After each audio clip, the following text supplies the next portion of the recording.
Good morning, and welcome to our second episode of Behind the Number, brought to you by Academy Sports and Outdoors. My name is Carlina Sample. And I am Allie Russell. And we will be your hosts for today's topic, discussion of injuries. So if you watched our first episode, then you know that Allie and I have experienced and been through our fair share of injuries, both ACL tears. But today we have special guest Bryce Foster, dual athlete, with us to talk about his personal experience with injuries. How are you doing today, Bryce? I'm doing fantastic. How are y'all doing today? We're doing good. So good. So Bryce here, as you heard, dual athlete. He plays both football and also is an athlete on the track team. Very highly decorated. And I'm gonna have to hype you up a little bit here and share some of your accolades. Oh, boy. I do have to read the list because there's so many I couldn't memorize. I just was... Don't too long of a list. Too much. So, well, first, you are from Katy, Texas. I am. Went to Katy Taylor High School.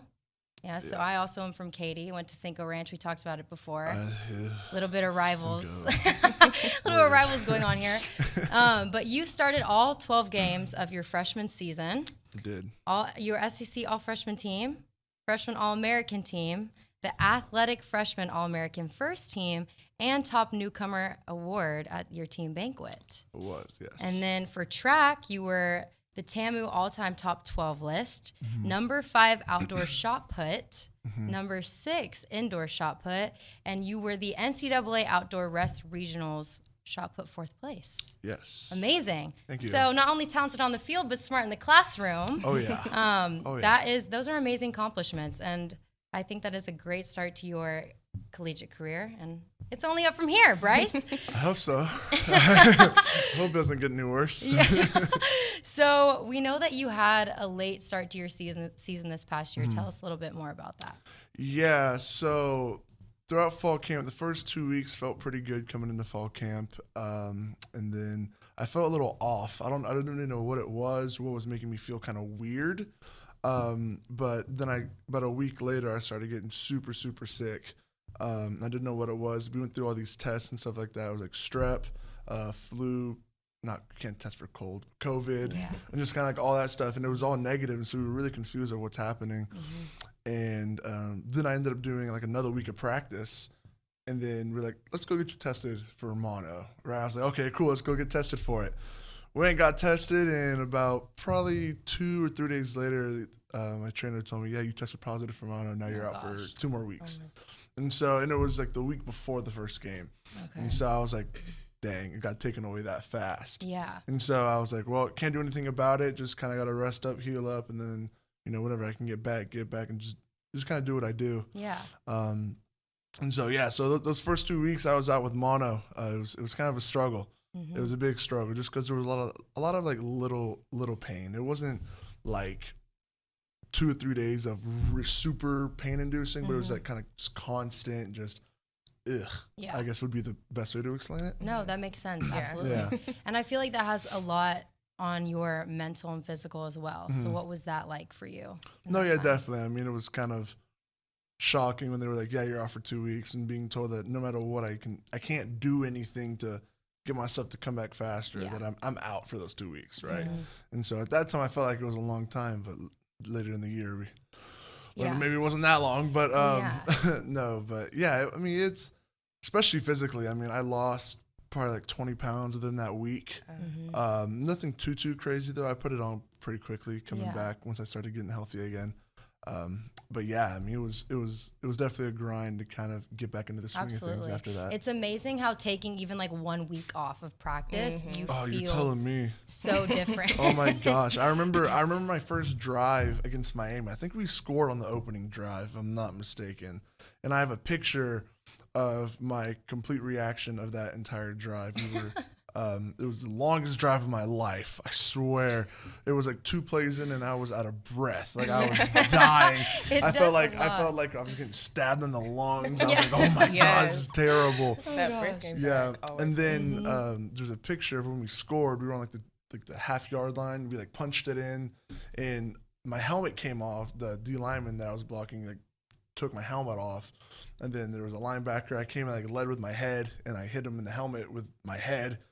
And you see me, we scored, and I was like, thank God we scored. Because if we didn't, I was going to come out and blah, blah, blah, whatever, right? And I get up, and I'm on my knees, and I'm exhausted, and I just stick my tongue out. And I think our photographer got a picture of it. That is and so funny. it's such a funny picture to look at. I think it's awesome.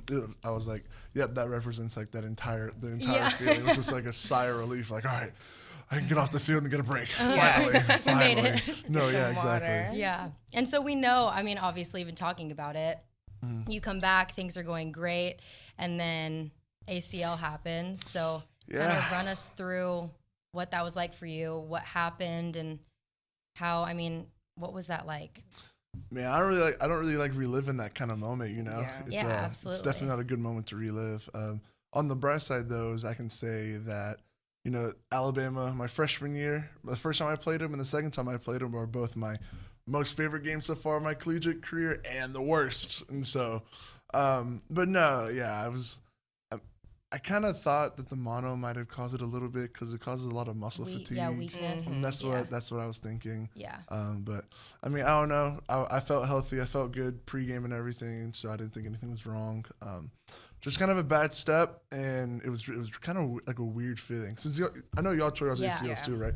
It kind of I don't know if y'all can relate to this, but like it kind of felt like, you know, when you get popped by a rubber band, but like that's inside your leg, And it's like the instant feeling. yeah, Yeah. exactly, yeah. It's so quick. And It's so quick. It hurt really bad for like 10, 15 seconds, and then it was like, That was mine too. and then it was like, oh, actually, I feel fine. Yes. I feel good. Yeah. And so when I went out, I was telling the trainers, like, I feel good. I'm good. I was jogging up and down the sideline, doing my steps, kick stepping, doing all that stuff on the sideline. I was like, I'm good. I can do it. And I went back in the game and then finished the game. And as soon as that game ended, The I adrenaline was crashes like, wow, my leg hurts. Yeah, it Uh, all this is- comes at once. And I was like, wow. But the cool part is, so the weird part was we got the MRI and everything like the next morning, but my knee wasn't swollen. And so I was like, oh, maybe I'm fine. Maybe I'm good. And then one day I went to go do calf raises in the weight room. And I went to go do a calf raise, and I like fell. And I was like, whoa. So how many days from injury until you actually found out what it was. Okay, it was torn? So publicly, people found out right before we played South Carolina, which was actually the day of we played South Carolina. It's like a week. But no, so we had a bye week. So it was like Alabama bye week and then Okay. South Carolina. Well, we wanted to kind of keep it on the down low, just so, you know, you don't want opponents to kind of know who's injured, who's on the injury And report, it's who's private. not. I mean, you want to keep it right. private for you too, yeah. But I mean, it took about a week and a half or so to get the results back, because the guy who read my MRI was like, I want to get a second opinion. And as soon as he said, I want a second opinion, I was like, You know, that feeling, you're like, what, you need to I was like, Hard no. drop. And he went, whenever they broke the news to me in the training room, they're like, yeah, you completely shattered your ACL. I was like, so why'd you need a second opinion? Yeah. I was like, Yeah. if I completely shattered it, it should have been pretty obvious. Yeah. But no, it was weird though. It was definitely weird kind of living through that moment. And it's definitely, when I was in high school, I always talked to my parents, and I was told, I was like, I want to stay as injury-free as possible, no surgeries, you know, one, it looked better on a draft profile for the NFL and stuff like that, healthier. Yeah. And two, I just don't really want to go through all that. And now, I guess you could say I'm living my nightmare, I guess you could say, but let me tell you, I'm kicking its butt, and I'm having a great time doing it. Yes. So talk about that. You said you go to high school and you come to college, I'm sure you have these ideas, you don't want to get injured. Injuries are so unexpected, but as an athlete, you know that they're just part of the game. You can't really ignore them. So kind of talk about how you process those up and downs that you had throughout your season of being sick, coming back to a game, getting injured, and not really knowing what it was, and that space in between, and then finding out it's something as big as an ACL tear. How did you process all of that? I mean, it's kind of cliche to say, I'm a big Disney fan, right? So like I love like Lion King, Finding Nemo. Yes. So like two quotes that I used were from those two movies. One was Hakuna Matata, right? Hey, potential tagline that you might share I'm later. saying. But no, I really used Hakuna Matata and then Just Keep Swimming. And so those are two that I really used, which is like, you know, you can't really. what's happening right now, you can't really change, right? So you might as well just try to make the best opportunity that you can of the moment that you have. Absolutely. And so, I mean, whenever they told me I tore my ACL, I looked at it as an opportunity to, you know what? Okay, maybe I needed this. You know, maybe I needed to not step away. That sounds bad, but like maybe get a third person view of the game and kind of, because as a player, right? Like my first year, I didn't get the opportunity to kind of go into a game and just kind of look at the surrounding and be like, well, this is so cool. I got to be locked in on the game. And so this year it's kind of like I got to like walk through the tunnel. I couldn't run.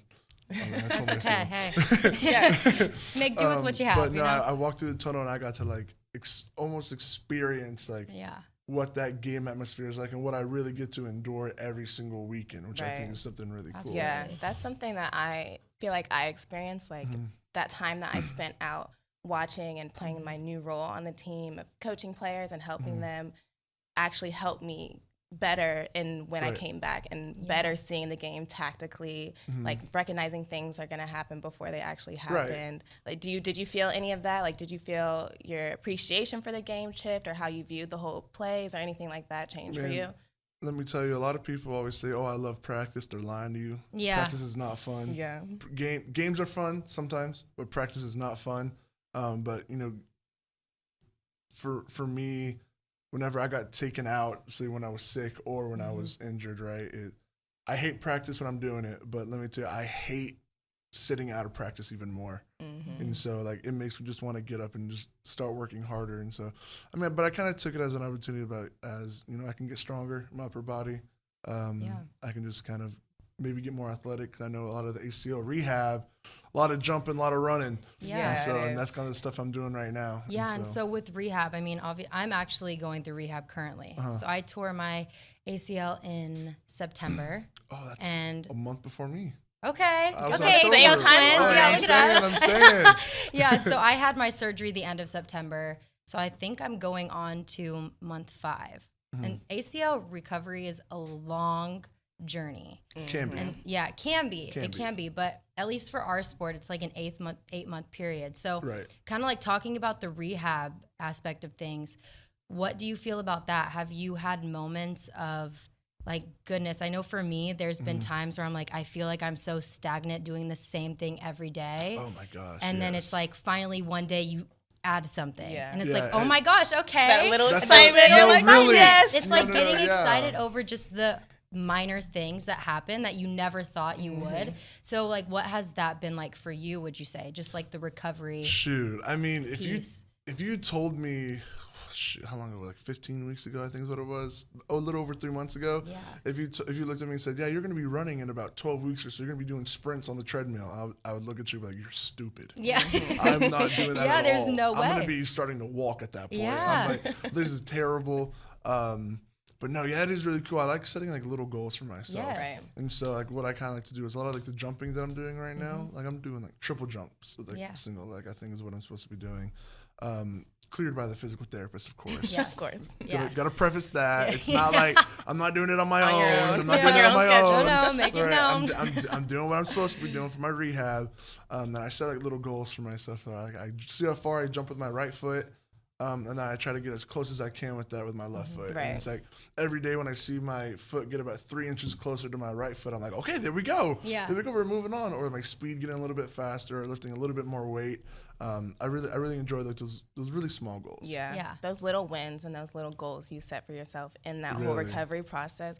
I feel like people don't realize how important they are in making that time go by, or just even your confidence in yourself and coming back, because it can be long, like you said. Definitely. So they're very important, I feel. Yeah, especially like with rehab. Like when I was going into it, I was thinking, oh, we're gonna do stuff that's not gonna be painful, and if it's painful, we're not gonna do it. I was wrong. Yeah. Everything hurts doing rehab. Yeah, everything hurts. And so I think that's something that I've also learned in rehab is like, even if something like hurts really bad, right? You know that the next time you do it's gonna hurt a little bit less, and then it's like, okay, Okay, I'm getting there. Yeah. I'm getting there. Yes. I'm getting there slowly but surely. One step Yeah. at a time. Yeah. Literally. You definitely learn like the difference between pain and just being uncomfortable. I Right, feel yeah, like. definitely. So, yeah. Yeah. Okay. So You find that threshold. yeah, Yes. exactly. It's different. So, but yeah, okay, we're going to take a little bit of a break right now and hear from our sponsors, Academy. And then when we come back, we'll talk about more of those positive lessons and things that we've learned about ourself and yourself through your injury.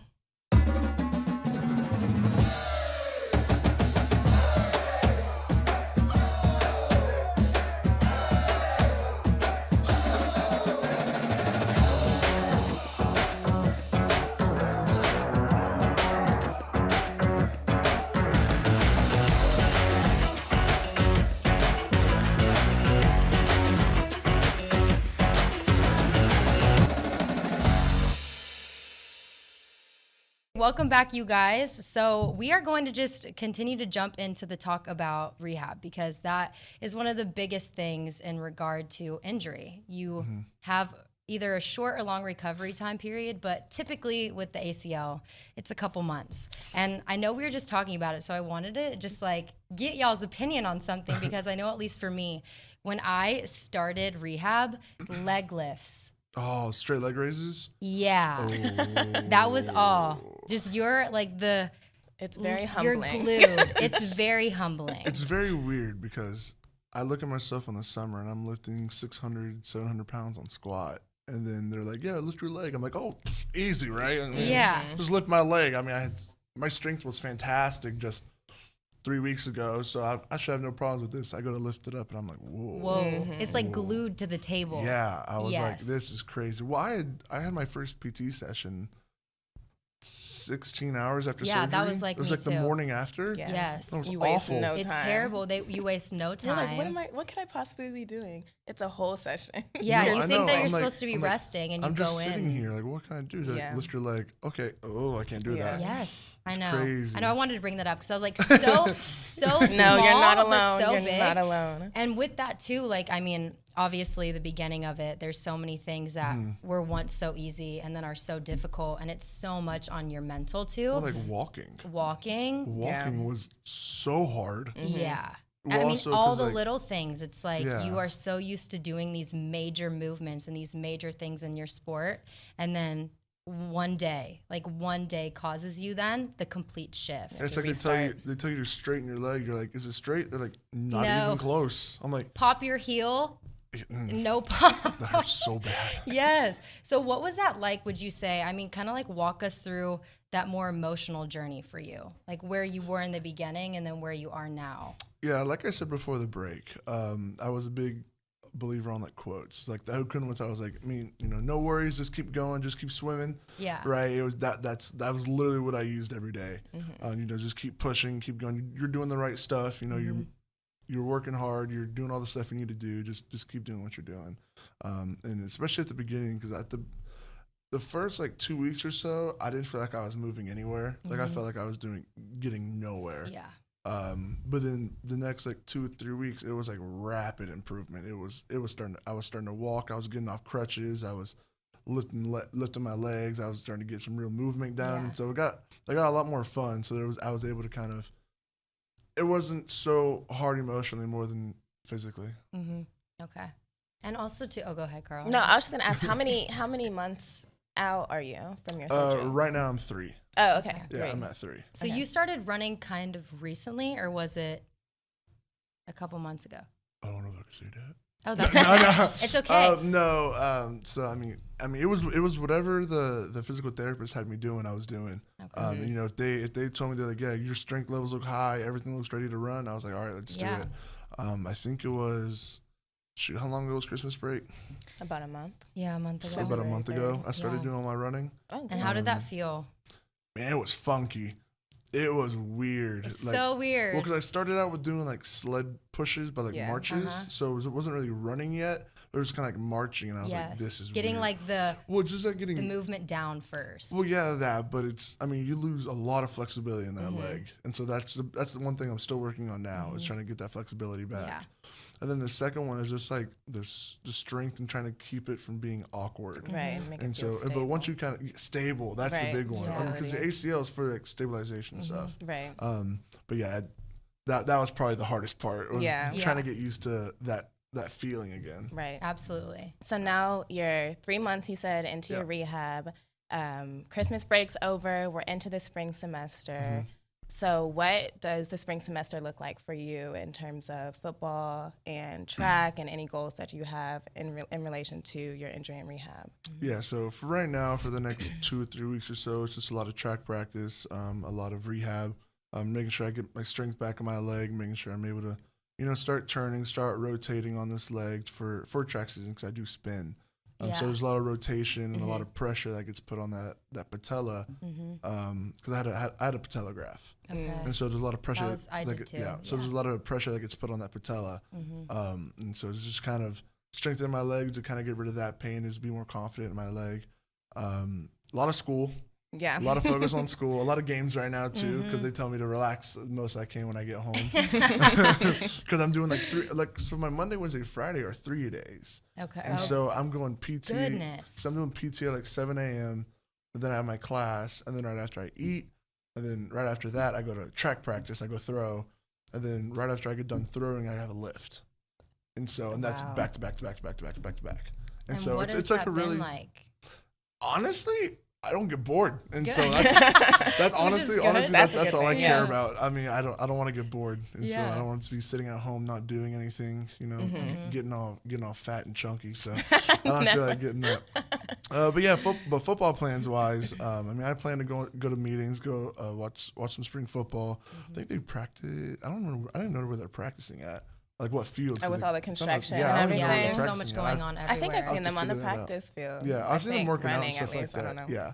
Yeah. But yeah, I mean, going to see meetings, going to sit and listen and learn, and just kind of what I did last year after I got hurt, sitting, watching, learning about defenses a little bit more, just getting more knowledgeable about the game.